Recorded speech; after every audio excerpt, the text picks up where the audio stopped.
Jalen Hurts wins the MVP, John. 17 to 22 for 221 yards passing, couple of touchdowns, an ugly pick, rushed 11 times for 72 yards. I think it's your classic Jalen Hurts. I think you and I have talked about this. When he's rolling, that offense looks like it should never punt. And I also think two things are true with Jalen Hurts. He knows what he is.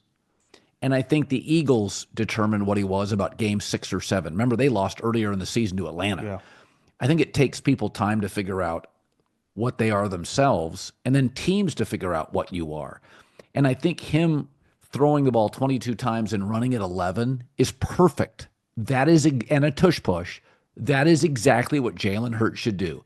Throw it about 24 times, run 8 to 12. He's not, I don't want him being Matt Stafford. I don't want him throwing 37 times. I think I think he had the perfect Jalen Hurts game. I would agree. I mean, I think he's best when they don't put it all on him, and they're also when they're winning because they can run the ball. And he tonight Yeah. was a bigger part of that than Saquon.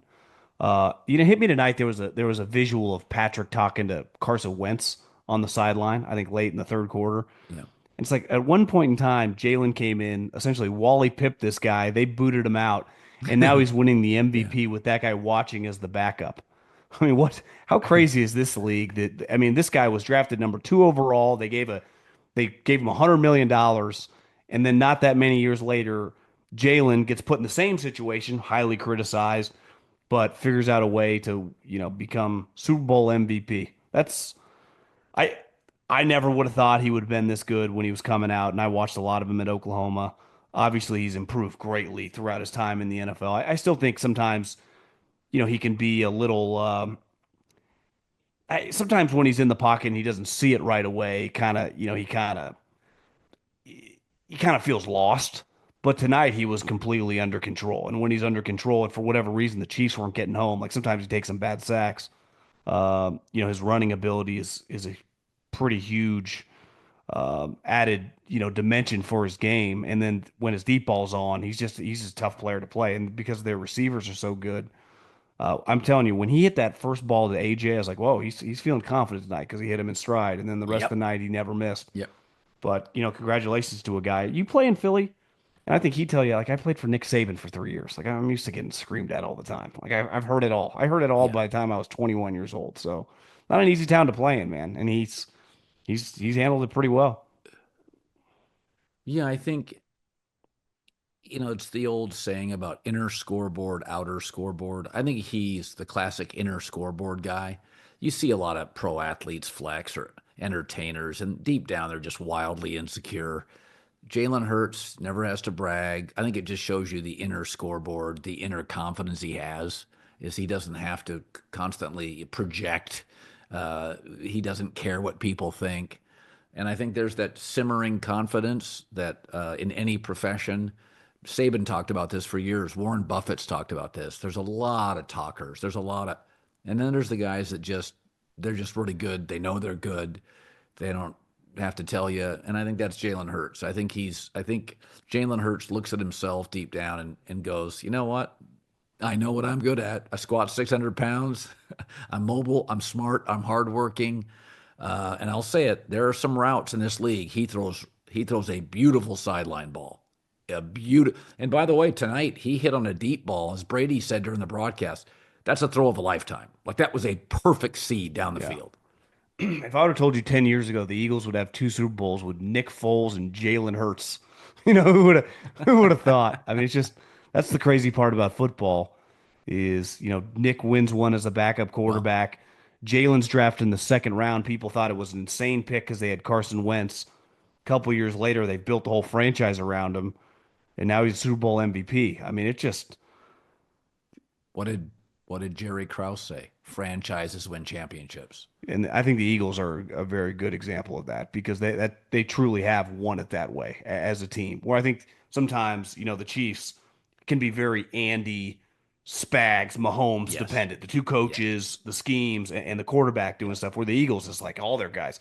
I mean, they had random DBs tonight making plays. Cooper DeJean, the second guy they drafted as a pick 6. You got, oh, that's not Jalen Hurt, or that's not Jalen Carter. That's their fifth defensive lineman making a sack. It's like, where are these guys coming from? Sorry to interrupt this great video, but please remember to like and subscribe. Thank you. Now back to the video. Nick Seriani is so fascinating Super to Bowl me champ. because I've said before. Um, I was thinking about this tonight. There are two different kind of coaches, and I'm talking successful coaches. There's two types of coaches that are successful in this league. There's the scheme guys. Shanahan is a scheme guy. Andy Reid is a scheme guy. Kevin O'Connell. Belichick, Kevin O'Connell. I think Belichick Yeah. defensively was a scheme guy. And then there's culture guys. Vrabel, I think I think Dan Campbell. I think Jim Harbaugh is known as McVay's a little bit of both, where he's got great culture, but he can do the schemes. But you generally it's like that for years and years. They talked about the walk around coaches. Some guys call plays, other guys are like Jimmy Johnson. They walk around and they coach their coaches. Saban was always like that. He coaches his coaches. But Sirianni, I don't know what he is. He's not a scheme guy, clearly. The minute he gives up play calling, they're better. He doesn't feel like he's the culture guy. It feels more like it's Howie and Lurie. I don't know how to categorize him. And this is not a criticism of him. I was thinking about this tonight watching the game. It's like there are people that, I mean, I don't have a strong opinion. My take is maybe he's a perfect fit for Yeah. Philly. Maybe this roster is so damn good that it's hard to screw it up. What do we classify Sirianni as? A guy that literally his position coaches literally had to confront him because he was jawing at like Jalen Carter. It's like what the hell am I watching? I will say this, talking to people in New Orleans, the people in the building really, really like him. So he is well liked and has a lot of respect from players and coaches. Tonight, the way they came out, he is in charge of just the messaging of the team, right? Team meetings. Yeah, They were ready and they were loose. They didn't feel tight. They came out swinging. If Nick Sirianni was Jim or John Harbaugh and his team had just looked like that, we would be calling it one of the great Super Bowl performances in recent memory, right? Because like you said, we don't have that many blowouts in the internet age. They were all like when I was a kid in the 90s. Those type games don't really exist. And he just did it in some way because of, I don't want to say the negative connotation around him, but I think fans and definitely people that talk about football probably don't put him on the same level as some of these other guys. But he has right, been to two Super Bowls in 3 years, you know, and he right. went toe to toe with Andy Reid in the last one. He beat the crap out of him in this one. It's got to mean something. So I've been hard on him, but I don't. You got to give him his credit and his flowers for this performance because his team, they just showed up with an edge. And so whether that's knowing the right things to say to your coaches, knowing when to leave them alone, however they handled the Super Bowl week of being loose but also being focused because approaching these 2 weeks is not easy. They also have some young players. I mean, they're starting multiple rookies. Jalen Carter's a second-year guy, so that they do have young guys, and it's not like Kelsey and Fletcher Yeah. Cox are there to hold everyone's hand. So I think he deserves a lot of credit for just how focused the team was. I mean, coming out, you could tell early, like, God, the Eagles are here to play. I didn't think it was going to, Yeah. a Well, quarter in, you're like, okay, the Chiefs will figure it out, but this is going to be hard. And then they just never left their foot off the pedal.